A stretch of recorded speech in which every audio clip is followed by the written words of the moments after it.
Memorial Day is coming up. So I wrote from my heart about Memorial Day. It's titled, Lest We Forget. Throughout our history, we have had people in the United States who have gone above and beyond the call of duty in the military. Most of them have been long forgotten. So let me take you back to December 7th, 1941. As President Roosevelt said, this was a date which will live in infamy. Over 2,400 Americans lost their lives in the Japanese surprise attack over Pearl Harbor. But there were some amazing acts of heroism, and I'm going to talk about some of these. During the battle, the USS Oklahoma was capsized and sinking. Julio de Castro was a shipyard worker in one of the close-by shipyards. He and his men swam out to the capsized USS Oklahoma. When they got close, they could hear men tapping from the inside of the hull, frantic, desperate. De Castro knew what had to be done. He pinpointed the area of tapping and pumped air in from the USS Tennessee into the hull of Oklahoma. Now, the reason they did this was if they just made holes, it would rapidly sink the vessel. So he had to keep the pressure about the same to keep the Oklahoma afloat, and also to give air to the Navy guys that were in the vessel. I can't imagine being on the outside, hearing tapping for my brothers in the hull of a ship. Well, he was able to cut holes in the ship, welding holes.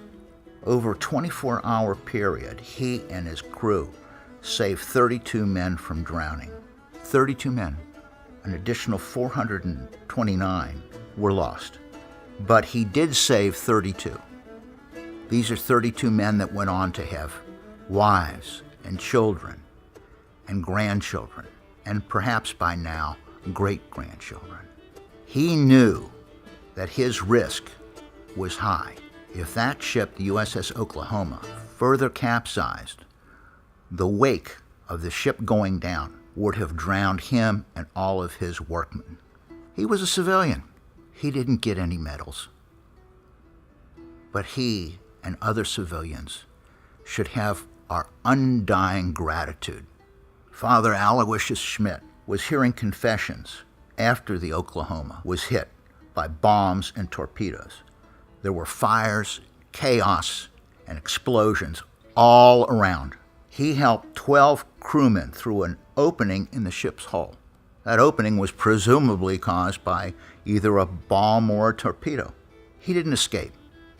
He went back in, and through the dust and the fires and the water, tried to save other Navy crewmen. Well, the ship rolled over and capsized. He and 4,280 other brave men were lost at sea. George Welsh and Kenneth Taylor were both flyboys. They were at a formal dance and then at an all-night poker game. Some of you may say, well, they were drinking, they were at all-night poker game. Well, let's forgive them. Let's remember that over 40,000 pilots and airmen were lost in combat. 40,000 in World War II, and an additional 18,000 were severely injured. Well, the attack started. They saw the enemy planes in the sky, and they knew what they had to do. They drove 10 miles to their base. It was all aflame. There was nothing they could do at the main base. So they drove an additional 11 miles to Wheeler Air Force Base.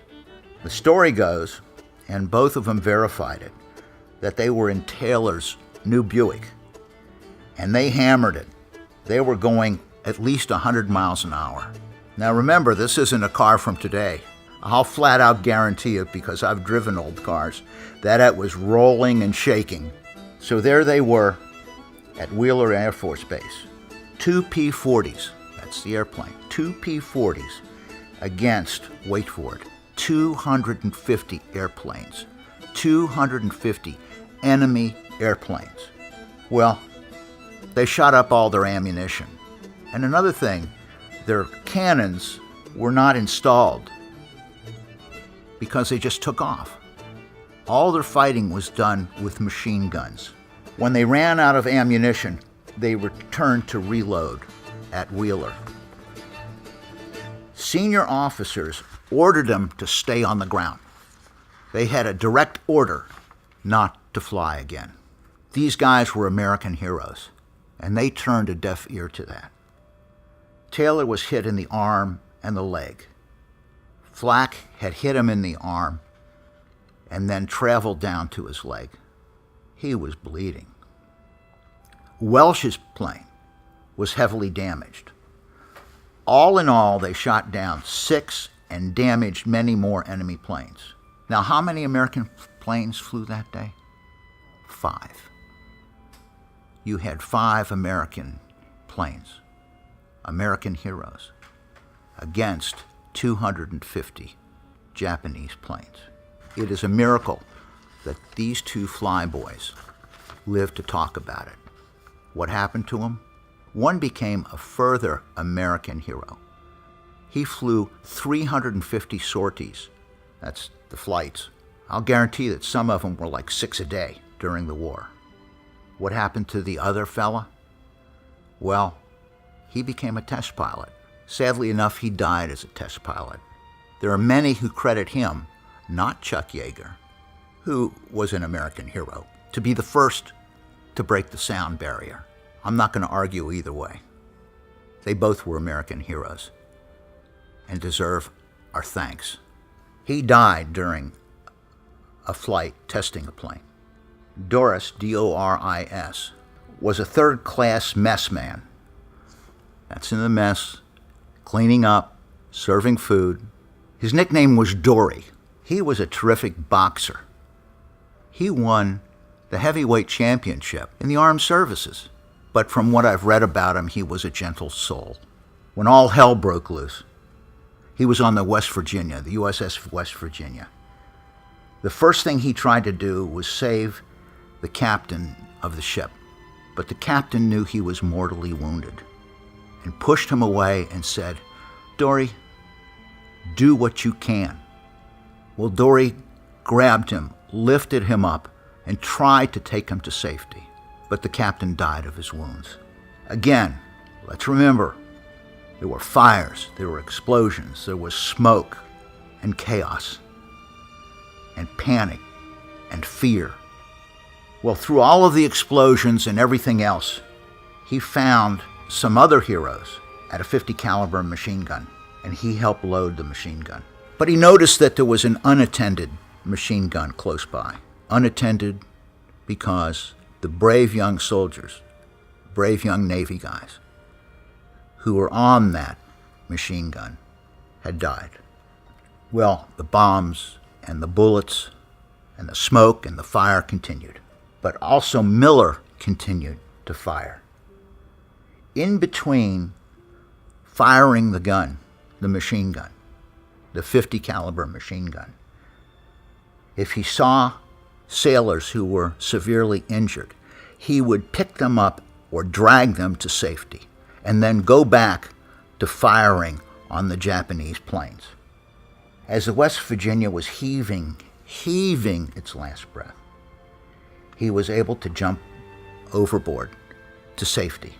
He was awarded the Navy Cross, which is now the second highest medal a sailor can get, only behind the Medal of Honor.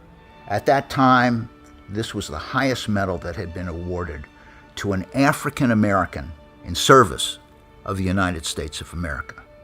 He continued to serve our country, unfortunately on another ship, again while doing his heroic acts. He then was transferred to another ship, but no longer as a mess man.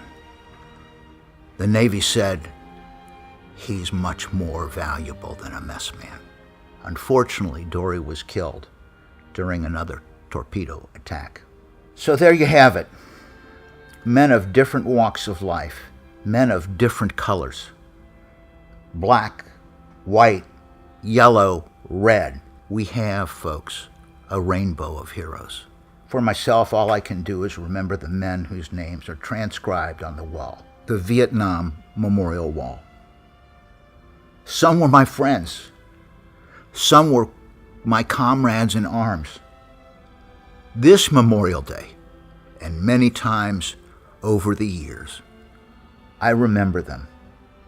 I honor them. If I get to heaven, well, Julio is going to teach me how to weld. George and Kenneth and I will have all-night poker games. Father Schmidt and I will pray for all the lost souls. And Dory, well, he's going to teach me how to throw one hell of a left hook. Please remember them. Please pray for them. Please pray for all of our lost soldiers. Please pray for those brave young men that are fighting wars right now in far, far away countries. May God bless you and keep you. Thank you. In liberating strife,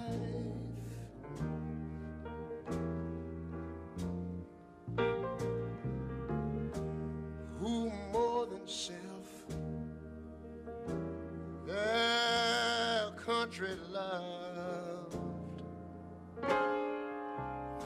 and mercy more than life,